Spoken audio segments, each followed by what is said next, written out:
విశాఖలో రెండోసారి film festival కార్యక్రమాన్ని డిసెంబర్ 29న డాబా గార్డెన్స్ దగ్గర ఉన్న అల్లూరి సీతారామరాజు విజ్ఞాన కేంద్ర కళావేదికలో నిర్వహిస్తున్నట్టు ఇండియన్ ఫిల్మ్ మేకర్స్ అసోసియేషన్ వ్యవస్థాపకుడు పులగం రామచంద్రారెడ్డి తెలిపారు. డాబా గార్డెన్స్ ప్రెస్ క్లబ్ లో నిర్వహించిన మీడియా సమావేశంలో ఆయన మాట్లాడారు. విశాఖలో డిసెంబర్లో ఫిల్మ్ ఫెస్టివల్ జరుగుతుందన్నారు. దేశ విదేశాల నుంచి సినిమా ప్రముఖులు పాల్గొంటారని 1000 సినిమాలు ప్రదర్శన జరుగుతుందన్నారు. పర్యాటక సినిమా రంగం అభివృద్ధిలో భాగంగా సినీ రంగంలో 24 విభాగాల్లో పనిచేస్తున్న కళాకారుల ప్రోత్సాహం కోసం ఫిల్మ్ ఫెస్టివల్ నిర్వహిస్తున్నట్లు తెలిపారు. ఇప్పటి వరకు 8 ఫిల్మ్ ఫెస్టివల్ విజయవంతంగా నిర్వహించామన్నారు. జాతీయ అధ్యక్షుడు హెచ్ఆర్ దిలీప్ కుమార్ మాట్లాడుతూ విశాఖలో రెండోసారి ఫిల్మ్ ఫెస్టివల్ నిర్వహించడం గర్వకారణమని తెలిపారు. ప్రముఖ నటులు, దర్శకులు, సినీ రంగ పెద్దలతో విజేతలకు బహుమతి ప్రధాన కార్యక్రమం ఉంటుందన్నారు. ఏపీ మా అధ్యక్షుడు మాజీ డిప్యూటీ మేయర్ దాడి సత్యనారాయణ మాట్లాడుతూ ఆసియాలోనే శరవేగంగా అభివృద్ధి చెందుతున్న విశాఖ సినిమా హబ్ గా మారుతుందన్నారు.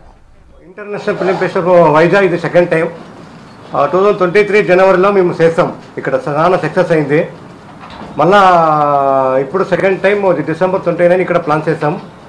అందరూ సపోర్ట్ కావాలా, మీడియా సపోర్టు, ఇక్కడ చిత్రగా ఫిలిం ఇండస్ట్రీ సపోర్ట్ కావాలా, దానికి అందరికీ కోరుతున్నాను, మా సపోర్ట్ చేయండి అని. Second time Visakha international film festival 2024 రెండోసారి మన విశాఖపట్నంలో జరుగుతుంది. దీనికి దేశ విదేశాల నుండి సినిమా ప్రముఖులు హాజరవబోతున్నారు. అలాగే తెలుగు ఇండస్ట్రీ నుండి సినిమా ప్రముఖులు హాజరవుతున్నారు. మన మొత్తం ఇండియా నుండి దాదాపు 1000 సినిమాల దాకా ఇక్కడ ప్రదర్శనలు జరగబోతున్నాయి.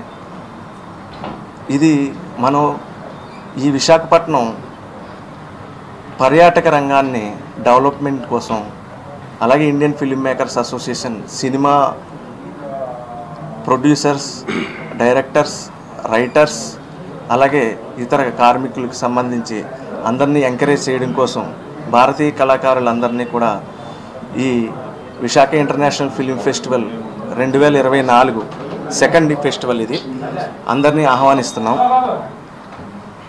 అలాగే ఇండియన్ ఫిల్మ్ మేకర్స్ అసోసియేషన్ ఇప్పుడు వరకు 8 ఈ పత్రికా సమావేశం ఏర్పాటు చేయడానికి ఉద్దేశాన్ని తెలియజేశారు సెక్రటరీ గారు. మన విశాఖపట్నం అంతర్జాతీయ స్థాయిలో శరవేగంగా అభివృద్ధి చెందుతూ సుమారు 30 నుంచి 35 లక్షల మంది జనాభాతో ఆసియా ఖండంలోనే మంచి పేరు ప్రఖ్యాతులు ఉన్నటువంటి మహానగరం.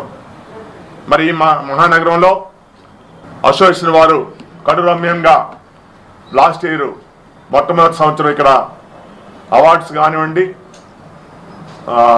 ఫిల్మ్ యాక్టర్స్ని అందరినీ కూడా సత్కరించి మన విశాఖపట్నానికి మంచి పేరు ప్రఖ్యాతులు వచ్చే విధంగా చేయడం జరిగింది.